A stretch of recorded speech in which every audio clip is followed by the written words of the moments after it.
All right. So, episode 4 of the podcast. I'm excited for this one because we've got Chris Kavanagh here, who actually I was working very closely with at seventh level with Jeremy Minor, was the main setter manager for a while. And actually, when I first came in, was the lead setter at the time, setting various records on DM setting accounts. Very good with outbound as well. Just somebody who overall, being as young as Chris is, has learned a bunch and has also been consulting setting teams with setting management, setting coaching, so just a real asset to the online space. Chris calls himself invisible, but I'm pretty sure he won't be for much longer with the valuable stuff he's got going on. So I'm super excited. Chris has been responsible for millions of revenue for appointment setting, so he's got tons of pearls to share here. But yeah, let's just dive into it. So that intro was quite brief, Chris. But was there anything that I missed? Anything you'd want to talk through about yourself and what you've experienced? Nice to finally be here. I know we are supposed to have this, I think last week, but yeah, man, I'm just happy and blessed to be here. You pretty much covered most of it. I guess the one things that will provide the most value to your audience here. So yeah, Sure. All right then, mate. So yeah, let's just dive in more or less to the I guess the nitty-gritty as far as appointment setting from the start, right? So just if you could talk me through like your journey at the start, like how you got into seventh level, because that's a yeah, big company. That's a dream company for a lot of people. It was for me at the time. Like how you yeah. got into it and what the beginning stages of being an appointment setter was like for you. Sure, I'm happy to. So I'm sure a lot of people that are watching this, they started on a similar path as me. They were sold a dream without being told the harsh reality on an online advertisement about making money online through online sales or whatever. Um, I really started out my journey just networking with people in Facebook groups, and in just online and various communities. And from that point of building my network, I had a really good opportunity in front of me for referral to work with seventh level. I started with seventh level whenever they were making like 150, 200K a month. And I left whenever they were making around like 3, 4 million a month. Um, I was very lucky that I was one of Jeremy's original setters and one of his, I think his first like full-time setter. So because of that opportunity, I was extremely fortunate um, to pretty much manage his social medias and his account for over a year and a half. And then I proceeded to manage dozens of setters on his accounts as well. But I really had a humble beginning, really, really lucky opportunity.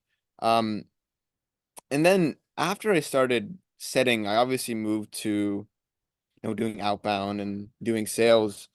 But one thing that I always stuck with was understanding like not only how to get appointments through social media, um, through phone dialing, but like how to become a better leader and how to actually help the people around you, put them in the best position to be successful. I think that we live in a leaderless industry right now where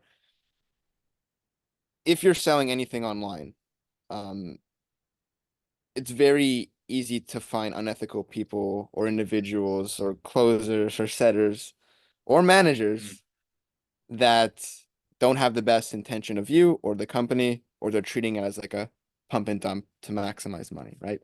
Um, so these opportunities that I've had have led me to really be obsessed in that regard. And because of that, I've been fortunate to manage teams of some various 7, 8 figure businesses. But that's pretty much me in a nutshell. Taylor was one of the best setters that I ever personally saw. So I have a lot of respect for him, and you've come a long way too since the beginning. So super nice. Oh, stop fluffing me up, man. I'm gonna go red in a second here. Yeah, I appreciate that a lot. And no, of course, mate, and your track record has a lot, to speak for itself, just on what you mentioned there. So, there, like, I think what people are going to be very interested to know was how seventh level was at that stage. Because I think last year, I'm pretty sure they hit around 60 million, something like that, right? Like it's actually exploded. Like, it's probably going to be one of the best sales training organizations there is, period. yeah. And so, like, what was the for you the key? there's a couple of things I want to cover, but I think that helped the key couple of things that helped you go from 150 to 200k, like the key things that helped as a company to help to get to the 3 to 4 million. Like, what were those Yeah. things that So helped? one thing that I mean, people have controversial opinions of Jeremy. But one thing that he is extremely good at is leadership and influence, and that's his whole game. One thing that really allowed the company, not only myself, but the setters and the closers in that company to really scale is Jeremy's loud noises. Jeremy's influence on the team. And I'll give you a quick example. Whenever I was first setting, I was obviously working under Jeremy. At the time he was still relatively big, but like I was nervous as hell. I didn't want to mess up any conversations. I didn't want to mess up any outbound dials. And I wanted to make sure everything that was like perfect. And one day I went to Jeremy, and this is whenever we were making around 200K a month. And I said this on a public meeting with like 10 other people. And we're all kind of struggling with the same thing. It's like we're selling salespeople sales training. Like that's like one of the hardest things to sell. Right. And we asked Jeremy, like, how do you get past that? And how do you like, you know, overcome this? And one thing he told me was borrow my authority. And that impacted the team so much because they realized that they're not selling another sales training. They're selling an individual that has created over $33 million in revenue. And their words coming out of their mouth are influenced by Jeremy. So Jeremy's influence and the people in his company that borrowed his confidence is the single reason why they're there where he's at today. Not only that, like Marco and Matt, I don't think Jeremy would be anywhere where he would need to be without them. But Those are the unbelievable. beginnings, yeah, like the beginnings were very humble, and it was really steered by 10 or 15 individuals that were motivated and bought into the vision of changing the way that sales is perceived. No, absolutely. And that I would say sales has definitely changed, like especially in these last couple of years, to the Yeah. point where I think Jeremy's, it's got to be the top sales training organization. I think it's probably catching up with Sandler, and Sandler's been around for several years, right? Like that's been beyond probably 40, 50. Whereas Yeah. seventh level's been only, not even 10 years, like not even close to that. Yeah. So um, and for you as well, like I think another thing that's quite cool to go over is because you've managed and been around many different personalities in appointment setting, right? You experienced my growth when I was at the start, you know, Yeah. ruining actually a lot of my conversations were going a little bit wayward at times, and you'd see them live, like how they were going and stuff. And I had loads to work on, I remember at the beginning. So like I guess for you, when you were managing different personalities, how did you manage that? And what do you think stood out from people that were top performers that were going to go on to do way better things, and for those that struggled? This is a pretty obvious thing that everyone always talks about, but um I think what most people get misunderstood, and there's a lot of young people in this space, is they come into appointment setting or sales to make as much money as possible. But in reality, to make as much money as possible, you have to become the person worthy of actually making that money. So I had that experience with too. Like with seventh level, like I had a really, really good month, but wasn't able to maintain it because I wasn't the person yet that I needed to be. So the biggest misconception people take like with setting and closing, especially setting, is like they want to make as much money as possible. But I promise you, like if you sit down and put in the work for months and months on end, you are going to become a person worthy of making that money. But here's the most important part with appointment setting. Once you have the ability to sell yourself and sell other things, you're going to be able to do anything that you want in life. So what people get misunderstood is that like appointment setting is setting you up for life. Because once you know how to sell yourself, it doesn't matter what you're doing in life. If you're a nurse, if you're a fireman, if you're a business consultant, like if you know how to sell yourself, you can get anywhere in life. And the best way to learn how to sell yourself is to get an outbound setting role where you can at least learn the fundamental basics instead of rushing to becoming a salesperson and trying to make money that you're not going to be able to sustain. You might have a few good months, but you're not going to stay. You know what I mean? Let me play devil's advocate here because there's a lot of people Yeah. that might be on this and say, well, why not just go for a closing role? Like, why do I have to go for a setting role? No, of course, nobody has to, but why go down the setting route first rather than just jumping straight into closing? The truth is, most people are blinded by their own ego. And it's not that they can't get a closing role, but what's in the best interest to put themselves in the best position so that they can become the best closer? It's learning the fundamentals. And the fundamentals is setting appointments and getting used to being on the phone. So Jeremy talks about this a lot. Like the best roles you can have is setting to start. Jeremy was in door to door to start, setting appointments. So I think it lays the groundwork for something bigger. And if you miss that groundwork, I'm not saying you're not going to be able to have success, but it becomes a lot harder. But then again, there's many different kinds of personalities and people. I've seen some people that have no sales experience come into this place and crush it. There's some people that have come in from various backgrounds as well, and they need that confidence boost and they need that understanding of like not putting as much pressure on themselves. So it really just depends on your personality.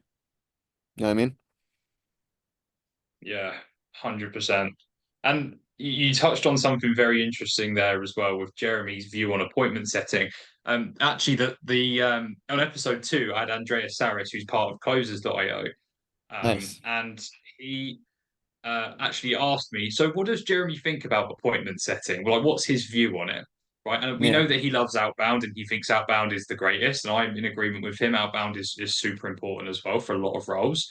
But Yeah. like, what is Jeremy's views on like this space, like online high ticket appointment setting? Like, do you know about that? Like, is there some secrets to share? Well, here's the thing. Whenever I first started working with Jeremy, the space was relatively new. I mean, the space has always been a thing, but it blew up in 2020 because of COVID and people spending money and stuff like that. But Jeremy had no idea about this high ticket space beforehand. Um, like no clue. And obviously, as our audience considerably became more high ticket, he realized and adapted his approach more accordingly. Um, but I don't remember your exact question, forgive me. I don't know if that answered Yeah, it. like what is his view on appointment setting? Like, how does he feel about it? Like the importance of it, kind of thing. Again, it just depends on your personality. Like I've seen salespeople that come in the seventh level in any other companies, and they already have that confidence and conviction in themselves to be that top player and be that closer. If you're more of a B type personality, or if you're uncertain of your abilities, then taking appointment setting is the best way to do it. I see. Yeah, so it's based on the confidence level. That's what Jeremy would say. If it's something where it's like quite new, something where like quite fresh, it's very important to dive into Yeah, appointment setting, get used to it, and gain that experience. And to be yeah, fair, it's fairly relevant because he did, of course, door to door. That was my very first thing. yeah. Was door to door, and was one of pretty much the best thing I think I could have ever done. Considering I was What earning did you set literally appointments for? pennies. So I was selling directly. I had to help people sell, and it was energy and broadband services. There was Uh, actually it was not a paid product. It was actually a free service. All I had to do was switch somebody's broadband and energy over to a different supplier. That's what I had to convince them okay. to do. So like in that sense, it's easy because it's like free. But Yeah, also it's like dealing with resistance towards making changes and stuff like that was I think my first um like I guess encounter with yeah, convincing and persuading, like not convincing but persuasion, influence, all that kind of stuff. yeah. So um yeah, no, that was it. And I suppose was that your first experience was with Jeremy, like selling, or did you have any prior experiences before?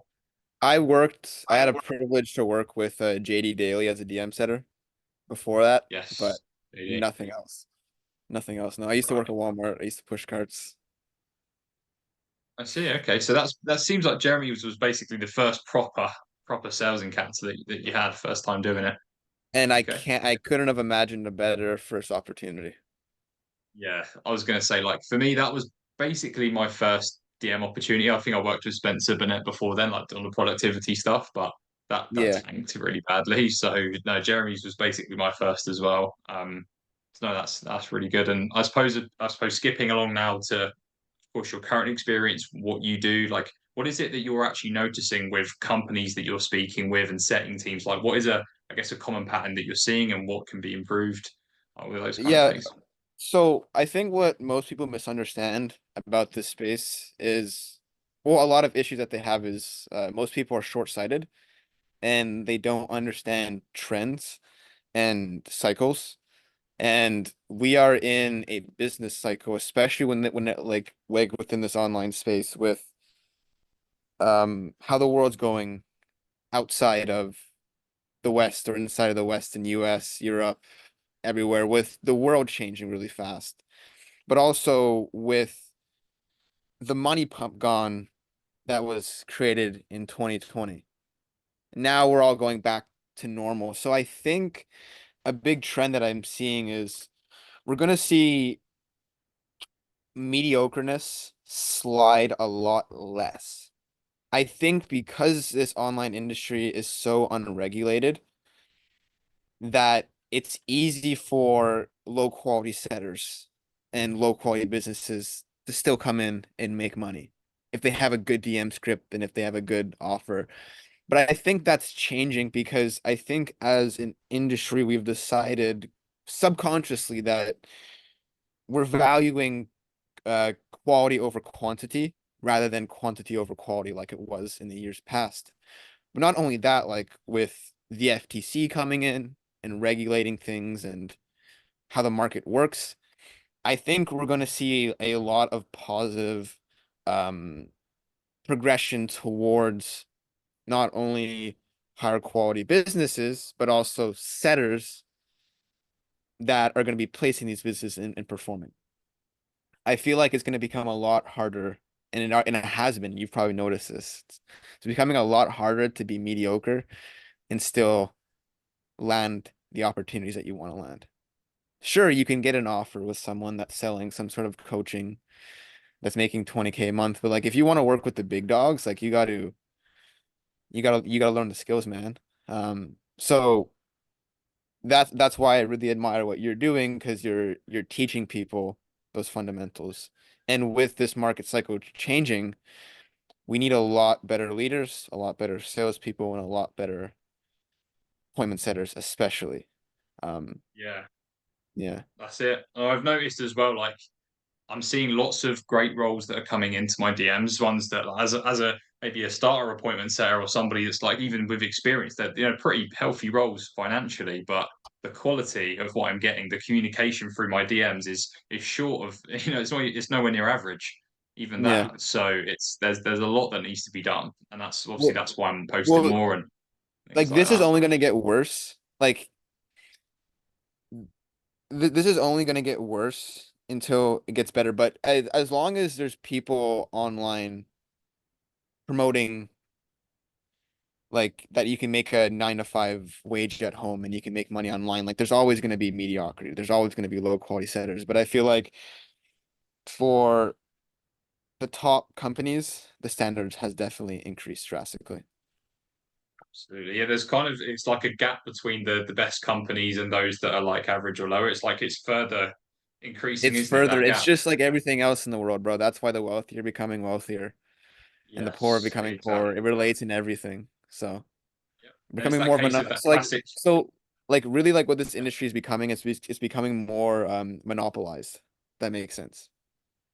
I'd Like agree. more I'd and more agree of the on that. top companies are taking more of the market share, which means less for the other people. But the people on the bottom aren't even really making enough good qualities to challenge the top of the market anyways. So, you know what I mean? Exactly. So You it's go ahead. emphasizing more quality, definitely more competitiveness on the top end, which definitely will improve, of course, the quality of the businesses coming through. But also, I think with the FTC coming in, that's going to filter out a lot of crap, a lot of unsolicited advice or marketing that none of us really want to see, and we get kind of Yeah. sucked into sometimes when they sell the dream, often too much. So Yeah. no, I definitely see how that's going to improve things as well. And just another thing that I was thinking about because I spoke with a setter, I suppose Well, he's a partner of a company now, Win It Sales. Nick Elia, have you heard of his name? Yes, I know Nick. Yeah. Yeah, who's fantastic at setting, great experience. And we were speaking about about the role of the next level setter, like coming into the recent market. And we were speaking about how it's turning more to the inbound setter, right? That the marketing has to be way more dialed in, and the role of the inbound setter is going to be the most important role for the future. Because Yes. outbound, pickup rates have drastically dropped. It's no longer 20, 25%. It's more like 10, 15, Yeah. maybe even 5%. DMs are not being answered as much. We experienced that at seventh level, I think, if you remember, like how Yeah. answer rates were dropping. Yeah. So, like, what do you see, I guess, with the appointment setters of the future, where a lot of that reliance is going on to with top performers? Um, there's gonna be a lot less bad opportunities. Because I'll put it like this. Like the reason why the reason why the pickup rates have dropped and DM percentages have opened is because the market has become ever more saturated, Mm. right? Yeah, Saturated with mediocrity. So more people are waking up to this. And with AI and new technology, it's becoming a lot easier to have more quality advertisements, more quality websites, more quality services to provide. So I feel like things are going to balance out eventually until we reach that tipping point where it's easy enough to build an offer, become an appointment setter, and do absolutely no work. Until that tipping point changes, we're kind of stuck with like where we're at. But I'm very confident, like with the advancements of AI and stuff like that, it's gonna make the job of the appointment setter even more important and ever more effective. Because if everyone's getting inbound leads in the future, because everyone has quality offers, that means you're gonna have to be just as good as the closer. So. yes, absolutely. And you're going to be the Yeah. first impression, the first point of contact. You're going to be the first judgment that that person has of the company, right? Yes. So like the role of the set is crucial. In fact, more closers are probably going to be wanting to take their own calls because of that. And Yes. inevitably so, the current quality, the trust is not always there from closer to setter. And I No. think improving that level of trust is what's very crucial in this upcoming part. So I guess the final thing I wanted to touch on was like the role of AI, which you've touched on. And I remember you spoke with me not quite a while ago about like doing your own AI agency and stuff like that and like Yeah. integrating more AI into businesses. So how do you see AI supporting appointment setters and appointment setting in a more B2B context as well? So here's the thing with AI. AI is only going to impact our lives here in the next few years if the current status quo of the world stays the same. And Mhm. the supply chain of actually making the microchips to develop the AI is extremely extensive and it's hard. So this is all theoretical of AI is going to change everything if things stay stable. I'm not trying to fear monger. It's just like how it is, right? Like the world's kind of in a weird place. But hypothetically, if things stay the same, I would say that artificial intelligence in the next 3 to 5 years are probably going to replace the bad setters. Because if you look at like people like Caleb Maddox and Air AI and things in this Mhm. regard, like there's conversational AI that's coming. And Yeah. the people that aren't able to the people that come into this space and just want to make as much money online as possible and they have no skill sets and they just want to make money, like they're gonna be destroyed by these AIs. But like it's Mm. gonna do everything. It's gonna make the good setters' jobs even easier. Imagine if you had something that could follow up with all of your leads with a personalized email and DM every single, like there's so many things you can do, right? So it's just going to Absolutely, make yeah. the good setters even better, and it's going to eliminate the bad setters. Yeah, I couldn't agree more. That's amazing. Yeah. Well, we've gone on different directions, Chris, and I appreciate your pearls. In fact, like, I've even learned a little bit, definitely a lot myself speaking with you, and of course, Yeah. a lot of your experience is valued here. I'm sure a lot of people have got a lot from it. So, Yeah. yeah, thanks guys for watching this. If you've enjoyed it, make sure to like the video, definitely comment your thoughts, your biggest takeaway. Also share the video because it's always nice to share it and get this more out to more appointment setters as well. And sometimes we'll need to see this information. So yeah, definitely do that. And I mean, as far as reaching you, Chris, how would people go about that? I'm assuming Facebook, or let me know how would be best to reach you Facebook. if they wanted to talk to you. Facebook. Facebook. Yeah. Yes. Okay. Perfect. Excellent. So yeah, it sounds like Facebook's the best way to go. And guys, definitely reach out to Chris. I mean, I've learned a ton from him in my experience. And for any of you that are even business owners that are watching this, definitely be curious enough to reach out to Chris. I'll leave the link into his Facebook below so you guys can pay attention to that and take a look. But yeah, I'll leave you guys to it. Take care and all the best. There we go, bro.